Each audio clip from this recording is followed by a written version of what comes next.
এই জবা গাছটিকে দিন 15 আগে প্রতিস্থাপন করা হয়েছে। তাতে প্রাথমিক লগ্নে যে ফুল এসছিল তা কেটে ফেলে দেওয়ার পর বেশ কয়েকটি কুড়ি আসে। তার মধ্যে দেখুন খুব দ্রুত হারে বাড়ছে ফুলের কুড়িগুলি। এখানে দুখানা ফুলের কুড়ি রয়ে গেছে, তার নিচে আবার ছোট্ট একটি কুড়ি দেখা দিয়েছে। আর ফুলের সাইজটি কী আকার হয়েছে দেখুন। আপনারা যদি মিডিয়া সঠিকভাবে তৈরি করতে পারেন তাহলে দেখবেন আপনাদের জবা গাছ থেকেও এই রকম বড় বড় সাইজের জবা ফুল আপনারাও পাবেন। তার জন্য মিডিয়া কিভাবে তৈরি করতে হবে সেই নিয়ে প্রতিনিয়তই বিভিন্ন ধরনের ভিডিও আপনাদের মধ্যে দেওয়া হয়।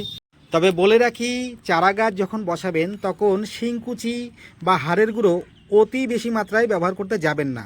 এই গাছ যখন মোটামুটি মাটিতে বসানো 6 মাস হয়ে যাবে তখন হাড়ের গুঁড়ো, কলার খোসার গুঁড়ো এগুলোকে মিশিয়ে মাটি তৈরি করে বসাবেন, দেখবেন ফুলের সংখ্যা অনেক বেশি পাবেন।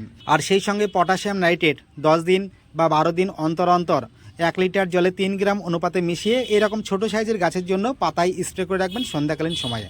তাহলে দেখবেন গাছ থাকবে হেলদি এবং গাছ থেকে প্রচুর প্রতিনিয়ত ফুল পেতেই থাকবেন। এইরকম তথ্যমূলক ভিডিও পেতে চাইলে অবশ্যই সঙ্গে থাকতে হবে। পরের কোনো ভিডিওতে আবার দেখা হচ্ছে। নমস্কার।